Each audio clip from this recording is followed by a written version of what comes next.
Hi there everyone, Lars back with another Writer's Rant, brought to you by Camille's Harem. Not just a podcast for novice writers by novice writers, but also a YouTube channel by novice writers for novice writers, because writing is an adventure, it's more fun with friends. And recently, while I was listening to a video that was rightfully tearing into how Disney and Marvel have been handling the recent installment in the Blade universe, which is pretty much been stuck in production hell, it's not going anywhere, I heard one reviewer say, look, all you gotta do is just put Blade up against 100 vampires and the story writes itself. Now, I know that this guy was being hyperbolic. I get hyperbolic as well. But at the core of that simple little argument right there is honestly one of the reasons why I think people are having a hard time actually writing a good Blade story. Because you can't just rely on awesome fights to get you through. Seriously, if it were as easy as taking your main character and throwing them at a bunch of dudes and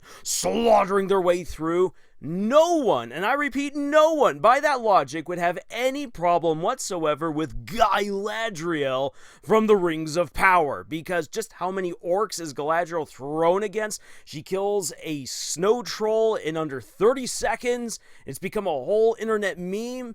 If people actually loved this, then Rings of Power would be dancing their way to buco bucks, and Amazon would have already acquired the Lord of the Rings rights entirely because people would have just enjoyed it that much. No, you can't just take Blade, no matter how cool Blade is, and throw him against 100 vampires, even 100 really super cool, powerful ultra vampires. It doesn't work that way. There's a whole lot more to writing great action than just simply the cool slashy and shooty and blow 'em up kind of bits. No! So let's first quickly address kind of the root of this problem and then address the solution. So for instance, if we head on over to 1985's Commando with Arnold Schwarzenegger, yes, it's an amazing scene as Matrix, played by Schwarzenegger, goes on in and just shoots the place up, blows away tons of terrorists and rebels, and saves his daughter, saves the day, takes out all the bad guys in absolutely epic fashion. This is cool. But if you take this scene in isolation, it really actually doesn't mean a whole lot. What matters is that Matrix's daughter, Jenny, has been kidnapped. She's being held hostage here. He's been going on this grand quest, slaughtering his way through all of these people just to figure out where his daughter is, and now he's finally here. He can finally dish out justice and vengeance and get her back. That is what this fight scene is all about. It only really works well, not just because Schwarzenegger is awesome, but because of the buildup throughout the entire movie. This is the climax. You only get here because of all the work that's been put in. Now, at the risk of offending people who absolutely love the Wheel of Time books, you can also see this problem a little bit in the first Wheel of Time, the Eye of the World, where Rant goes up against an entire army and wipes them out really quickly because he has tapped into the powers of the Eye of the World. He is wielding all this incredible power. The author, Robert Jordan, actually did a great job of setting up how this could work, and throughout the rest of the series continues to build on the mechanics that were showed in this amazing moment where Rand wields the one power and just wipes out the enemy, saves the day, saves the world. But there's far more to it, and Rand is just getting going. However, a lot of people read this and say, so the best way to end out a story is to have a character have just this epic moment where they wipe out all the baddies, where they show just how cool they are. Either you use magic to win the day, you use your guns to win the day, you have your sword and you just wipe everyone on out like you're an absolute badass, and then boom, story is done, day is saved, we can all go home happy. Epic fight scenes like these are really, really cool, but there's again this misunderstanding of what leads up to this, because you see, a great fight isn't just about the mechanics, the cool powers, the cool guns, the cool characters, or the cool actors portraying those characters. It is about the build-up and the payoff of those fights. Whenever I do a fight analysis, I always think about what really matters in a good fight. And no, it's not just the mechanics of said fight, because every fight will change from story to story, from character to character, which is why you can't just simply say, here is the rubric that will make this fantastic battle. Pay attention to this, do exactly what this formula says, and you will always have a great fight on your hands. No, that's not the case. Every story will require a slightly different fight, and that always comes down to the buildup. If a fight just exists in a vacuum, if it just is because suddenly you're like, hey, I need some action, let this just happen, it's not going to be very entertaining to the audience in the long run. It might seem really cool in the moment as they first read it or as they first watch it, but it's going to be something that is quickly forgotten. There's a lot of really excellent fight scenes in anime, in shows, in movies, in books, in comics, a whole lot. But there are only a handful that truly stand out in people's collective memory, and that's usually because of just how well they were built up, not necessarily because they were executed absolutely beautifully. That definitely helps, but the buildup is important. Why? Because we need to understand who these characters are. We need to understand the stakes involved. We need to resonate as the audience with these characters and their plight. So let's quickly apply this to an upcoming potential Blade movie. Let's say we could pluck it out of production hell. What needs to be done? Well, the audience, who are both Blade fans and people who have probably never seen Blade before, need to be informed as to who Blade is. We need to get to know his character. We need to understand his origins, and we also need to understand why is he fighting against all of these vampires. Does he have a vendetta? Does he have a goal? Is he trying to make the world a better place? Did he just wake up on the wrong side of the bed this morning? Then we need to also get to know who the villains are. What are their plans? How does this involve Blade or the people that Blade gets involved with?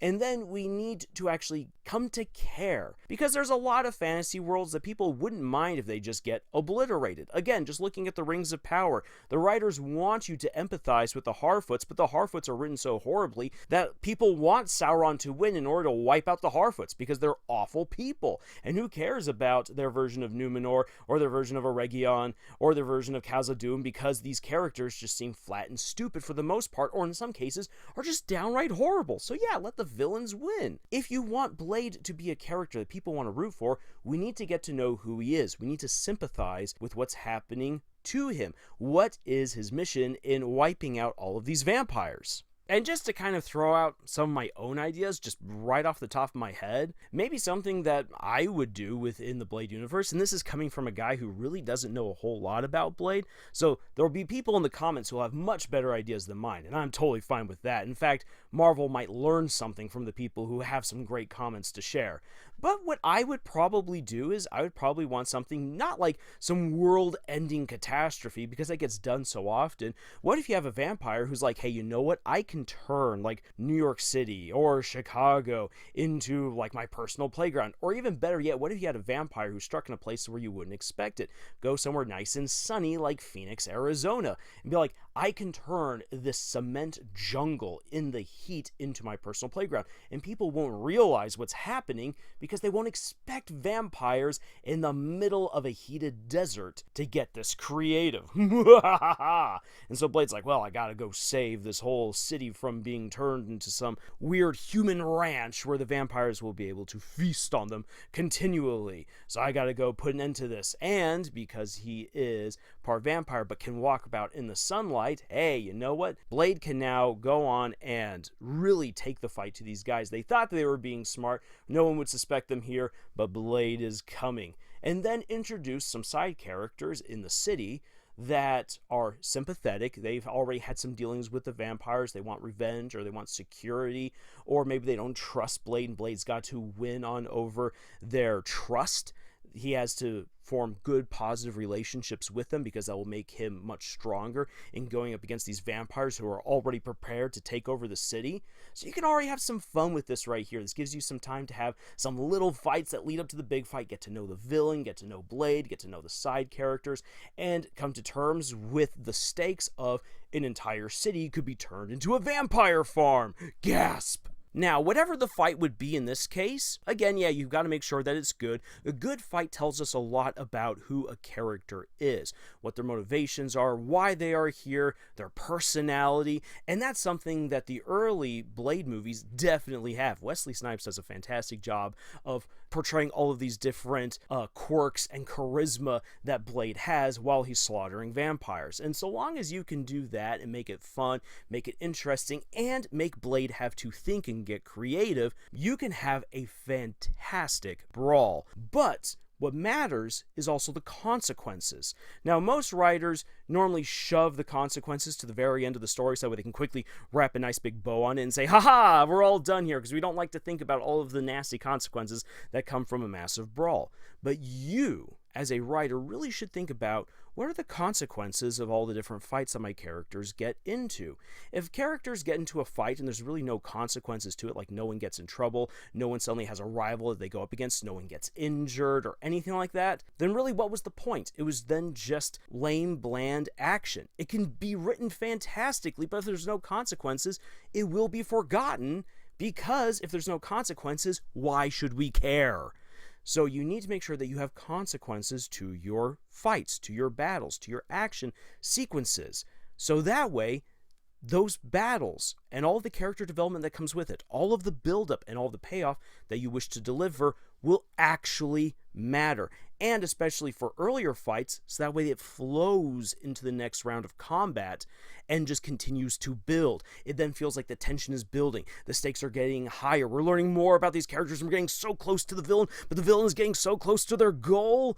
This is what we like to see. If there's no consequences to the fight other than just, hey, we need a little bit of an action sequence right here, then again, really, what was the point? You can have Neo fight as many Agent Smiths as you want, but if it feels like it really didn't contribute much to the plot, then really, what's the point? And maybe this is one of the reasons why, if you look at the excitement for the John Wick movies, why you kind of see it petering out a little bit. Because John Wick gets into so many phenomenal fights. Holy cow, it is absolute art that you see on screen. But one of the problems that comes as you go from movie to movie to movie is that the plot just begins to get so convoluted, and it seems like the fight is just simply there to get us to the next fight, that you don't get to sit with the consequences of John Wick's actions like you did in the first movie, where each fight just continues to build up as the world of thugs, crime lords, and assassins continues to get rocked by this Baba Yaga coming on back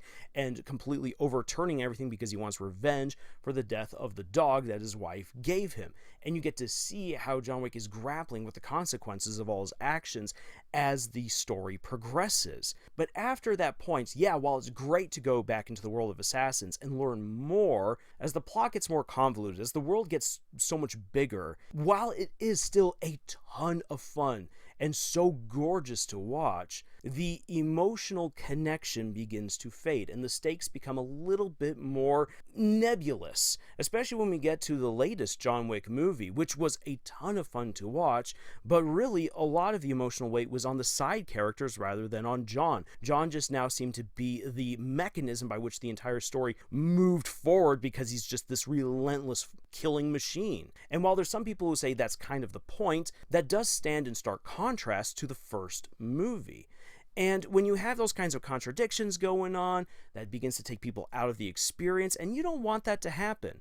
This is why, when we think about a potential fourth Blade movie, this time now tied into the MCU, it can't just write itself by taking Blade and sticking him up against 100 cool vampires. There needs to be a reason why this is going on. We need to get to know Blade once again. We need to get to know all of the side characters who will be involved. What is the plot of the villain? And really, why should we care about any of this? That's the most important thing. That's the buildup. Then, of course, deliver really awesome fights, but then have the payoff be something that truly rewards the characters and the audience for going through what they've just gone through. This is far more complex than you might think. And again, this is why, as fun as it is to get hyperbolic, just put Blade up against 100 vampires and the story writes itself, it doesn't really do that. So ultimately, from this rant, what can be learned? Fights are more than just simply numbers, mechanics, cool guns, cool sword moves, or cool magic. It is about the build-up, and it's about the payoff. That's the story. Awesome fight scenes can exist in a bubble, but they are largely forgotten because without the proper context of the story, then really why should we care? It's cool to look at, but it's not as memorable as the story that we fall in love with. And that is what every good writer should remember. So, with that being said, if you're looking for more writers' rants, reviews, analyses, and likes, please check out our other videos here on our channel. And if you'd like to support the work that we do, please check out the books that we have written. Links for all of them are in the description below. Thank you so much for joining us on this incredible adventure that we call writing. And until the next video, y'all, tschüss.